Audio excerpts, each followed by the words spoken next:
Megillah Perek Daled Mishnah Gimel. Nessa Mishnah veremos alguns casos que o minyan é necessário. Lembre-se que o minyan, a tradução da palavra minyan é quórum, um número específico.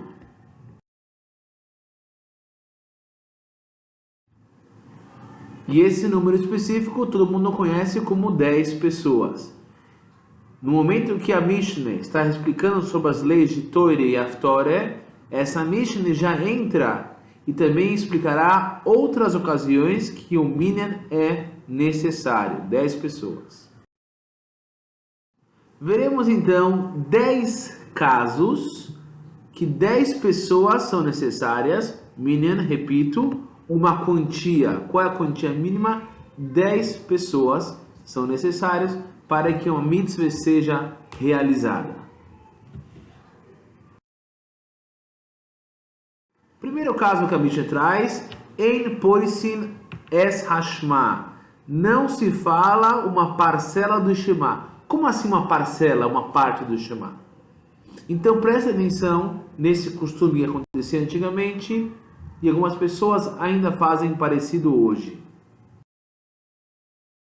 O costume da época da Mishnah era de recitar uma parte das brochas do Shema para aqueles que haviam se atrasado, que nem o rapaz na foto aí, e agora desejam responder partes especiais que serão ditas pelo Hazan como Kaddish de Borro para quem se atrasou. Diz a Mishnah então, Ein Porisim Es Shema, não fatiemos o Shema, não fazemos uma parcela do Shema apenas quando há um minyan. Quando não tem minyan, Ein Porisim Es Shema, não fazemos a cerimônia para as pessoas que chegaram atrasados e querem ouvir uma parte do Shema.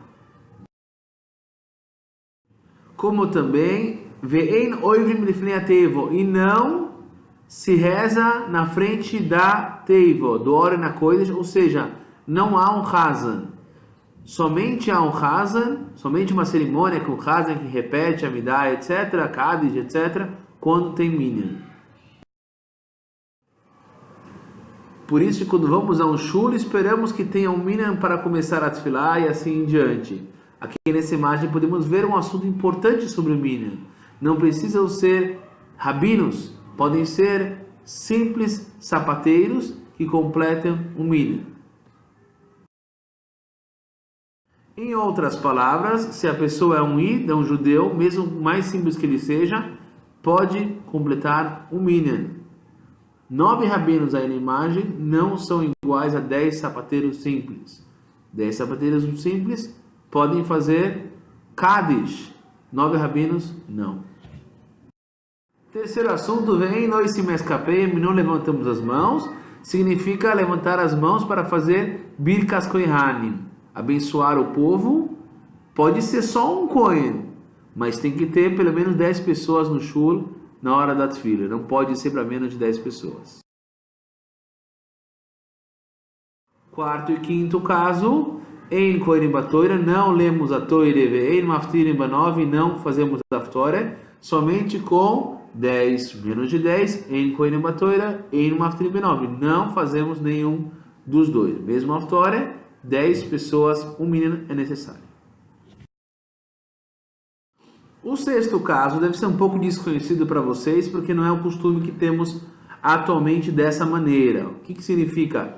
Ein Oisim Mamad Moishav, não realizamos Mamad, significa ficar de pé, o Moishav e ficar sentado. Que costume que é esse? Vou explicar. Durante a levaia, quando estão levando o corpo da pessoa para ser enterrado, uma pessoa anunciava ao público para se sentarem e se levantarem por 7 vezes. 7 vezes, tá?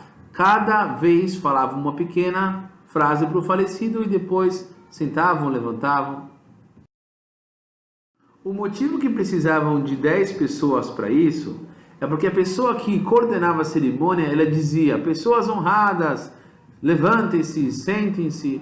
Para chamar um grupo de pessoas honradas, tem que ter no mínimo um minyan, 10 pessoas. Esse é o costume de Mamad Moishav. Depois tem outro costume em relação ao enterro também, chama Birkas Avelim. Não fazemos Birkas Avelim, uma brachá para os enlutados, somente quando tem 10 pessoas. Antigamente as pessoas costumavam se juntar na praça da cidade depois do enterro e falavam uma brachá para o enlutado, como conforto para eles.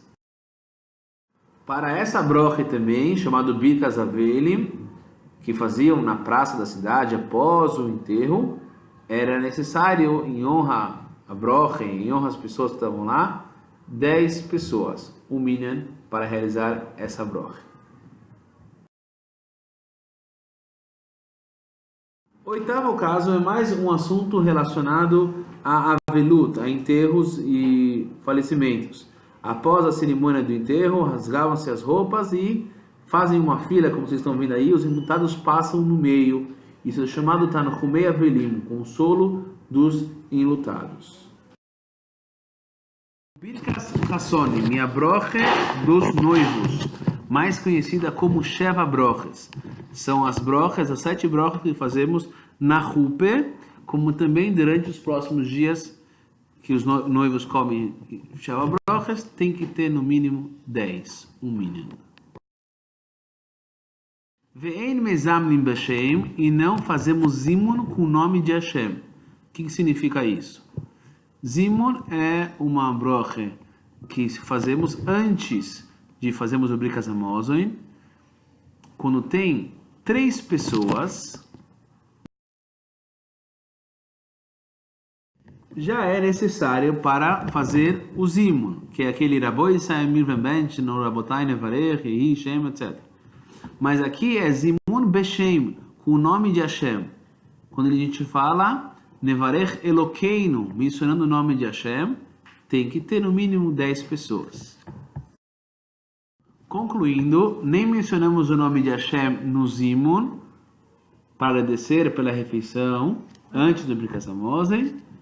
O nome de Hashem só é mencionado Nevarech Elokeinu Shechanu Mishelo, quando temos 10, um minyan. Essa é a condição. As duas últimas mitzvahs, vamos chamá-las, que traz essa Mishnah Gimel, é um pouquinho diferente das 10 anteriores. Vamos ver que precisa também de minyan para esses dois assuntos, mas diferente dos outros, um Kohen tem que estar entre os 10. A Mishnah diz, o Bakar Kois, e sobre terrenos, Tisho Vekoim, 9 mais um Kohen, ou seja, dentro desse minyan de 10 pessoas, tem que ter 9 pessoas mais o Kohen. O que significa Karkois? Irei explicar. Karkois significa a pessoa, ele deseja dar um terreno que é dele para o Beis Hamikdash. O que acontece? Ele se arrepende e ele não quer mais dar esse terreno para o Beis Hamikdash. Ele precisa de 10 pessoas, entre as 10 pessoas no minyan, precisa de um Kohen para cancelar isso. Obviamente que o assunto não é que ele não deseja mais dar, e sim ele quer fazer um resgate. Em vez de dar o terreno, ele quer dar o valor do terreno para o Beis Hamikdash. Para fazer essa troca, esse resgate, precisamos de 9 pessoas e um Kohen, ou seja, total 10 pessoas. E a Mishnah termina dizendo Ve'odam vekayot sebohen, e em relação a um homem parecido com isso, o que significa? Precisa de 10, um minyan, e entre esses 10, uma pessoa tem que ser um Kohen. O que significa isso? Uma pessoa que ele diz que vai doar o seu valor para o Beis Hamikdash. Agora, como avaliamos o custo de uma pessoa para esse valor ser para o Beis Hamikdash? Então, é através quanto a pessoa seria vendido como um escravo. A pessoa é forte, custa mais, pagariam mais por ele. A pessoa mais fraquinha, menos.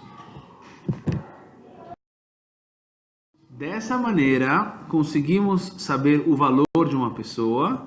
Se for mais velhinho, por exemplo, é menos. Então, a pessoa fala assim, eu dou o meu valor para o Beis Hamikdash.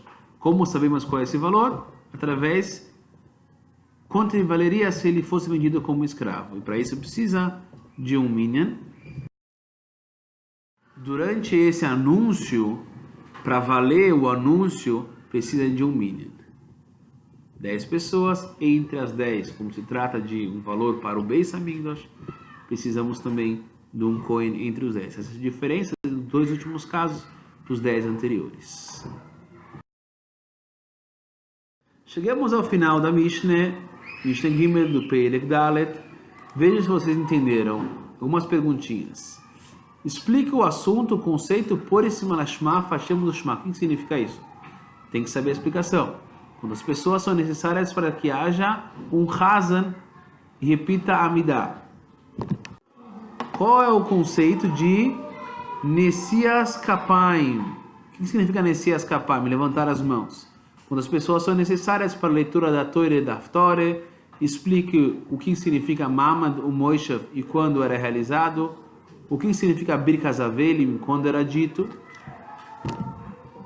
Mal Tanchum Avelim, Matai Oisim Ezois, o que é Tanchum Avelim e quando era realizado, o que é Birkas Hassonim, o que é Zimun Bashem, com o nome de Hashem, como santificamos um campo para o Beis Hamikdash, número de pessoas que precisa.